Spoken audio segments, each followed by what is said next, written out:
What up, everybody, and welcome to Baz on Blades. My name is Baz, and I talk about blades. Today's featured blade, we're going to talk about the Will Modus. Now, this version of the Modus is one of the Chinese-produced versions, and just like the cut jack model that preceded the Modus, there is a sort of a budget-oriented Chinese version that will be in the FRN handles and D2 tool steel for your blade steel. And then there's a more premium version that is Italian made, and that will be in G10 scales with M390 for your blade steel.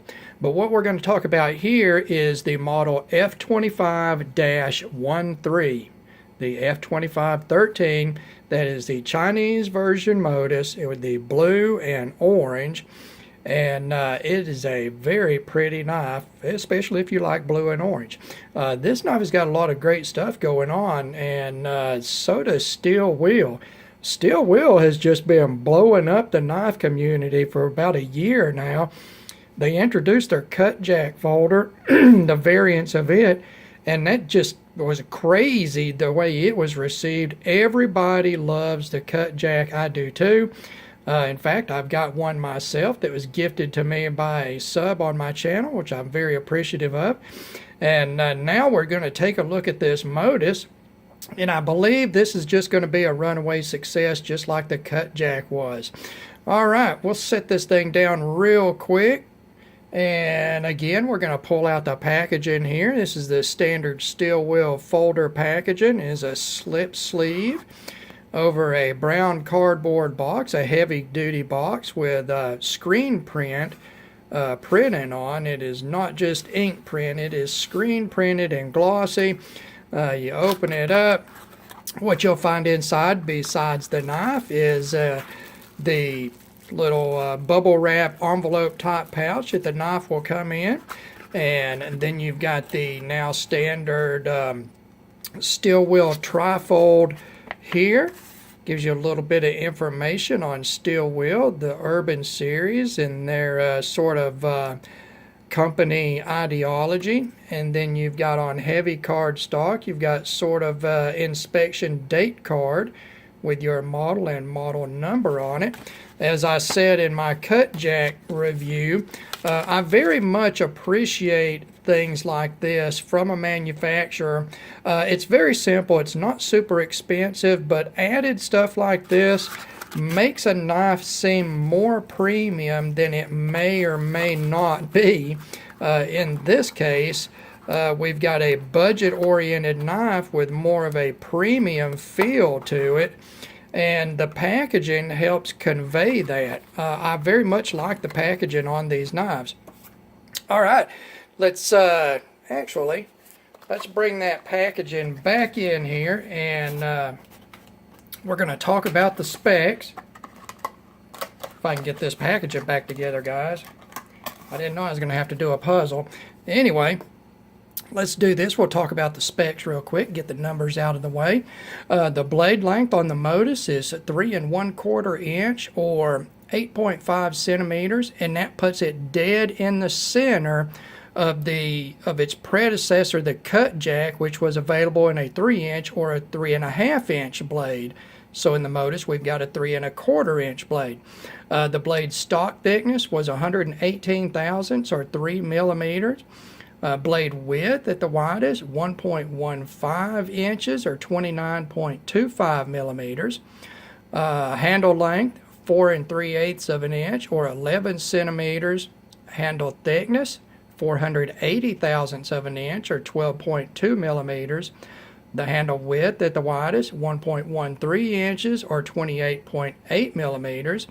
The closed width, 1.32 inches or 33.6 millimeters. Overall length, about 7 5/8 of an inch or 19.5 centimeters. Now the stop pin on these knives is a captured stop pin. It is press fit in the blade, so you really can't get to it unless you disassemble the knife. And this knife is a loaner from Love Them Knives, so I'm not going to disassemble it, but I sort of eyeballed it, and it looks like it's going to be around 115 thousandths of an inch and that's going to be about 2.9 millimeters. It seems substantial enough for this knife. Your behind the edge thickness on the blade, I got average 3 spots, and I got about 21 thousandths of an inch, or 0.56 millimeters. Your handle to blade ratio, respectable 0.74, and your weight, 3.39 ounces, or 96 grams. All right, let's take a look at this thing. We're going to talk a little bit about materials, of course. The Chinese versions of these knives for the blade steel, we're looking at D2 tool steel. Again, as a refresher, D2 tool steel is a World War II era tool steel.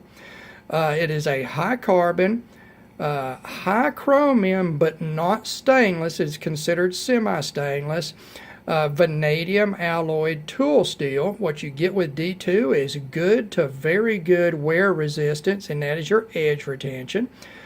Good toughness, and that is impact resistance. You don't want it to crack or chip under impact. And decent corrosion resistance. Now remember, it's a semi-stainless steel. It only misses the stainless qualification by about 1 or 1.5% chromium. So it's not going to go crazy and rust on you if you look at it the wrong way like a plain carbon steel will. But you do have to take a little bit of care with it, especially if you're in a salty environment. You use it around acidic foods, very high humidity. You're going to sweat on it, which your sweat has got salt in it. You may want to keep a little bit of rust inhibitor, some mineral oil on it, maybe. Now, as far as the handle, like I said, the Chinese versions of this knife are in FRN, which is fiber reinforced nylon. It's very tough, very hard. It can be molded to final shape. It's cost effective to use. It's available in multiple different colors, and of course this knife is available in multiple different colors, black, blue, green, and probably a brown also. The hardware is stainless. It seems to be of good quality. The backspacer is anodized aluminum, a very unique anodization on that, which we will touch base on a little bit later. The pocket clip is polished stainless, and then the knife has nested stainless liners that are actually polished. You can see, and they are weight relieved, as you can see right there. Overall, the level of materials for the price you're going to pay for this knife, which I checked, and it looks like it's going to average about $42 from reputable dealers. I think the D2 tool steel, the FRN build with steel liners, the addition, the visual addition of the aluminum backspacer, I think it's a fair deal at $42 with good materials. All right, fit and finish. We'll go back to the blade here. As you can see, the blade is in a machined satin finish as ground. It is very even, very well done. The plunge is even on both sides. You can see that there. There is a run of jimping on the back of the blade here. It is very effective, very well machined, and it is in a ramped portion on the back of the blade here, so you get a thumb ramp in addition to the jimping. I think that this high flat grind, not totally flat, but it's very high. It gives you a decent thickness behind the edge. It's a pretty doggone slicey blade, guys. It does have a good workable tip, since we're seeing this drop point configuration in what you would consider a sheep's foot type of a blade profile. That blade profile does give you a continuous belly from tip to edge termination. It's going to be very slicey, very utilitarian. Evenly ground, guys, nicely finished. You can see here the edge is even on it, and that tells you that the primary grinds on each side are even. It looks to be very well done. Now, the last thing on the blade, we'll talk about this flipper tab. The flipper tab Very well done, chamfered all the way around. It does have effective jimping on the tip, the plane on the tip of it. It's a very good design for a flipper tab, no problems there. Fit and finish on the handle, guys. Well, FRN is very easy to mold to final dimensions. As you can see, it will take all kind of detailed texturing in this molding, and what you've got is a faceted edge all the way around that is smoothly textured with a recess inset sort of texturing on the center here that is a rock pattern. It is a very attractive. I like it a lot. And you know what, the molding on it is very good. There's no molding lines or anything. Everything looks to be clean to me. So no issues there fit and finish wise as far as the handle scales themselves go. The hardware, I want to look at this hardware a little bit, guys. Now look at the way the light plays on this hardware. Typically we don't take hardware into account unless it's, you know, titanium hardware that's got some color anodization on it. But this hardware right here, I think, is very attractive.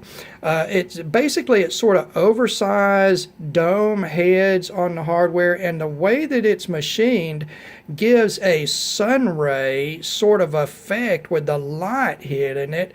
You know what? There's no anodization there or colors or anything, but it's a very attractive hardware, and it seems to be high quality too. The sockets are tight and deep. I don't think that if you take any caution at all, you have any issue with stripping out this hardware if you're using quality drivers to assemble or disassemble. I think it's just a very nice hardware, attractive and functional. The fit and finish on the pocket clip. Now, as I said in my cut jack review, I'm not the biggest fan of the look of this pocket clip. I would like to see somebody on the aftermarket or Steel Will themselves do a deep carry pocket clip for these knives. But other than that, that's just personal preference. Other than that, the pocket clip works very well. It gives you plenty of clearance underneath the clip. The tip up on it is not super high off of the scale, so when you hold the knife in hand, you don't have that digging into the palm of your hand, creating a hot spot. And as you can see, it's a single plane. You've got a single bend back down to the plane of the handle. Your bend up, and then another bend for a flat parallel tip. It is parallel or slightly less than parallel to the handle scale. Material goes up under it very well.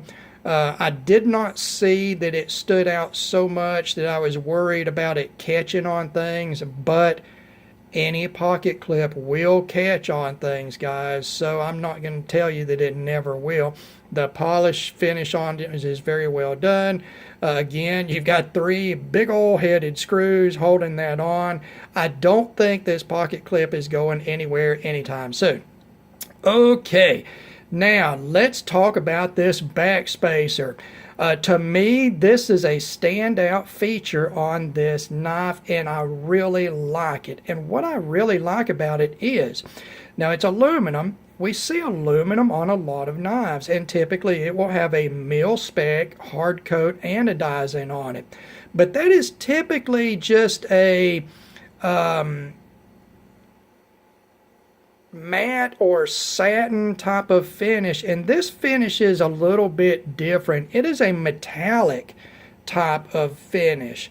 It actually reflects like a metallic surface, and I don't know exactly what type of anodizing that is, and I don't know how it's going to wear. I don't know how wear resistant it'll be, if it's hard coat anodized, it's a mil-spec anodization or not.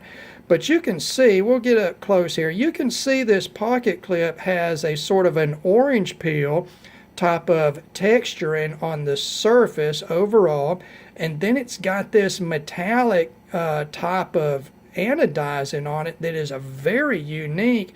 You can see that it reflects light readily, and it really stands out. It's got this sort of geared jimping pattern on it, which does add some traction, but overall I think the standout on that Backspacer is the visual appeal of it. Again, like on the cut jack, you've got this sort of inset sort of lanyard hole integrated into the Backspacer. I like that a lot. It allows that cord to go through but not stand up off of the handle scales. It's sort of recessed, so it's a little more compact that way. Again, this pocket clip, which I do like, except I don't really like the way it looks, is reversible for left-hand carry. It is tip up only, guys. No tip down carry option on this. But overall, the fit and finish, the fit of the scales to the Backspacer, everything fit and finish wise on the blade is very good. I apologize for my camera going out of focus.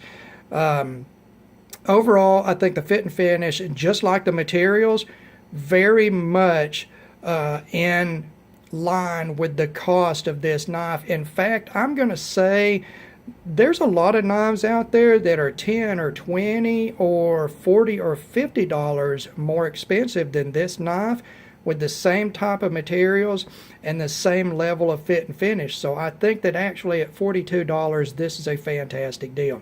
All right, we're going to go on to the action on this knife. And I'm going to tell you, I was pretty surprised with my cut jack, it being a flipper on bronze bushings, that it worked so well. This Modus is even better. The detent on this thing is fantastic. The phosphor bronze bushings are smooth. To me, it feels like they were deburred at the factory after they were stamped. And of course, I haven't taken it apart and looked, but it feels like they were fully deburred, if not polished. I'm not sure, guys, but this thing is smooth. The blade just rockets out.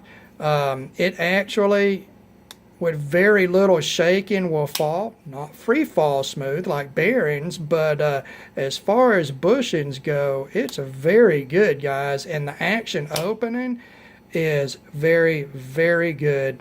As you rotate the blade manually, it's just a feeling of smoothness, just butter smooth on those bushings. The lockup on mine is nice and solid with no play in any direction. It is locked up at 50%. That is where it has stayed. And I've opened this knife, I don't even know how many times, because it's such a great flipper.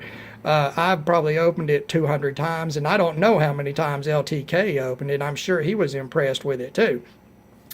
But it's very, very good action.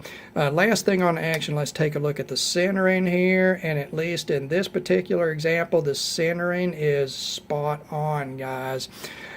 So the steel wheel Modus F25-13, the Chinese version of the steel wheel Modus, D2 blade steel, FRN for the handle scales, nested stainless liners in a liner lock. You've got that great looking aluminum Backspacer with that sort of metallic looking anodizing that really pops out and looks fantastic.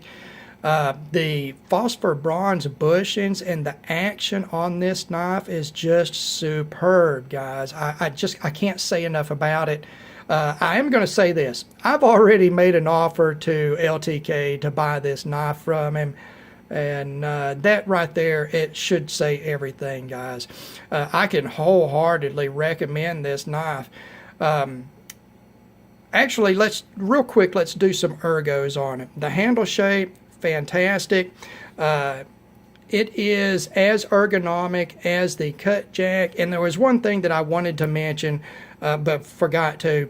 The main difference between this knife and the blade, to me, from the cut jack, which was a drop point, and this is more of a sheep's foot drop point.